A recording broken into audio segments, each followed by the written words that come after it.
कभी सोचा है कि कुछ वीडियोस या पोस्ट रातों रात वायरल क्यों हो जाते हैं, जबकि बाकी बस कहीं खो जाते हैं? इसे अक्सर एक लॉटरी की तरह देखा जाता है, जिसे जीतने की उम्मीद हर बिजनेस को होती है।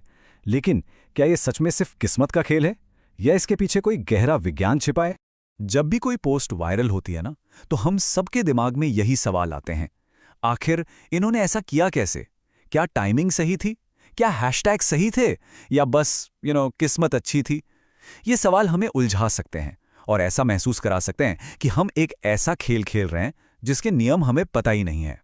लेकिन क्या हो अगर मैं कहूं कि ये सब कोई इत्तेफाक नहीं है, कि वायरलिटी कोई एक्सीडेंट नहीं है, बल्कि इसे डिजाइन किया जाता है। जी हां, ये है बिहेवियरल इंजीनियरिंग। इसे कुशल घड़ी बनाने वाले की तरह सोचिए। हर पुर्जा एक खास मकसद से लगाया जाता है। ठीक उसी तरह वायरल कंटेंट को हमारे दिमाग के कुछ खास बटन्स को दबाने के लिए बड़ी सावधानी से तैयार किया जाता है। और यही इस पूरे विश्लेषण का मूल आइडिया है कि वायरलिटी के पीछे कुछ तय मनोवैज्ञानिक पैटर्न होते हैं।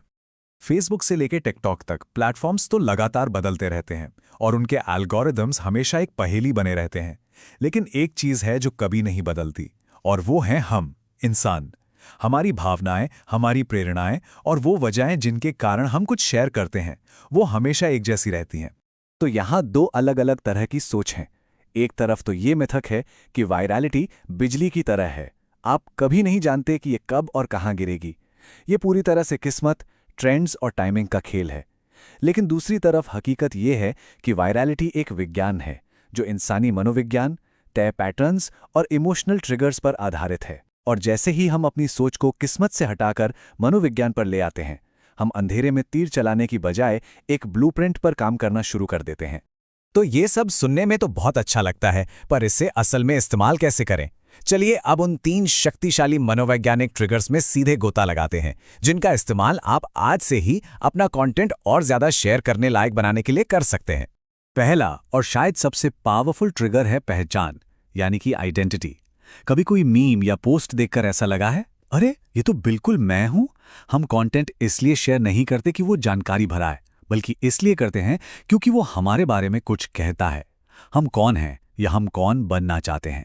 जब कंटेंट सीधे किसी खास ग्रुप से बात करता है, जैसे ये दर्द तो सिर्फ बिजनेस ओनर्स ही समझेंगे, तो ये फौरन एक कनेक्शन बना लेता है। उस ग्रुप के लोगों को लगता है कि किसी ने उन्हें समझा, उनकी बात कही।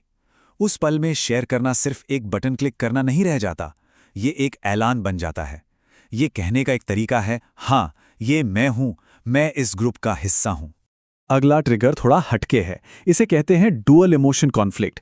इसका सीधा सा मतलब है कि जब कंटेंट आपको एक ही समय में 2 उल्टी चीजें महसूस कराए, जैसे कि आप प्रेरित भी हों और थोड़ा असहज भी, या कोई चीज मजेदार भी हो और दुखद भी। ये इमोशनल रोलर कोस्टर हमारे दिमाग को पूरी तरह से पकड़ लेता है। जरा इस लाइन पे गौर कीजिए। आप टैलेंटेड हैं, लेकिन आप सिर्फ टैलेंट की वजह से अटके हुए नहीं हैं। ये लाइन आपको एक ही सांस में अच्छा भी महसूस कराती है और थोड़ा चुभती भी है। यह आपकी तारीफ भी करती है और आपको चुनौती भी देती है। यही इमोशनल टेंशन इसे यादगार बना देता है। हम इसके बारे में सोचना बंद नहीं कर पाते, और यही वो चीज़ है जो हमें इसे शेयर करने पर मजबूर करती है। हमारा तीसरा और आखिरी ट्रिगर है वो जिसे मैं आहा मोमेंट कहता हूं। ये तब होता है जब कोई कंटेंट उस भावना या विचार को शब्द दे देता है जिसे आप महसूस तो कर रहे थे पर कह नहीं पा रहे थे। ये आपकी किसी अनकही फ्रस्ट्रेशन, डाउट या कंफ्यूजन को आवाज दे देता है। जब कोई पोस्ट कहती है आप फेल नहीं हो रहे हैं, ये सिस्टम ही टूटा हुआ है, तो ये उन लोगों के कंधों से एक बहुत बड़ा बोझ हटा देती है जो खुद को दोष दे रहे थे। ये एक बहुत ही पावरफुल एहसास है। ये राहत एक तरह के आभार में बदल जाती है, और जो लोग आभारी महसूस करते हैं वो शेयर जरूर करते हैं। तो अब जब हमने कुछ मनोवैज्ञानिक ट्रिगर्स को समझ लिया है, तो चलिए एक बड़े आइडिया पर बात करते हैं। ये एक ऐसा माइंडसेट शिफ्ट है जो वायरलिटी को लेकर आपका नजरिया पूरी तरह से बदल सकता है। ज्यादातर कंटेंट एक सीधे साधे लक्ष्य के साथ बनाया जाता है, जानकारी देना। ये उपयोगी होता है, ये फैक्ट्स और आंकड़े देता है, और इसमें कुछ भी गलत नहीं है। लेकिन वायरल कंटेंट एक कदम आगे जाता है। वो सिर्फ जानकारी नहीं देता, वो बदल देता है। और यही है सबसे बड़ा फर्क। अच्छा कंटेंट दिमाग से बात करता है, वायरल कंटेंट सीधे दिल से बात करता है। ये लोगों को वो बताने के बारे में नहीं है जो उन्हें जानना चाहिए, ये उनकी भावनात्मक स्थिति को बदलने के बारे में है। ये उन्हें कम अकेला, ज्यादा प्रेरित या पूरी तरह से समझा हुआ महसूस कराने के बारे में है। तो इस सब को एक साथ कैसे लाया जाए? ये किसी शॉर्ट टर्म रणनीति के बारे में नहीं है, बल्कि एक लॉन्ग टर्म सोच बनाने के बारे में है। ये वायरल हिट्स का पीछा करने के बजाय एक वफादार कम्युनिटी बनाने के बारे में है। देखिए, कोई भी हर बार वायरल होने की गारंटी नहीं दे सकता, लेकिन एक माली की तरह आप सही माहौल तो बना ही सकते हैं। आप मिट्टी तैयार कर सकते हैं, बीज बो सकते हैं और पौधे को पानी दे सकते हैं। ठीक उसी तरह इंसानी व्यवहार को समझकर आप वायरलिटी के लिए सही माहौल तैयार कर सकते हैं। ये कोई जादू नहीं है, ये संभावना की इंजीनियरिंग है। जो स्मार्ट और समझदार ब्रांड्स हैं वो इस बात को समझते हैं। वे हर पोस्ट के वायरल होने की उम्मीद नहीं करते, इसके बजाय वो एक बैलेंस्ड नज़रिया अपनाते हैं। वो जानते हैं कि कुछ पोस्ट ज़्यादा लोगों तक पहुंचने के लिए होती हैं, जबकि कुछ पोस्ट अपनी मौजूदा कम्युनिटी के साथ विश्वास और रिश्ता मजबूत करने के लिए।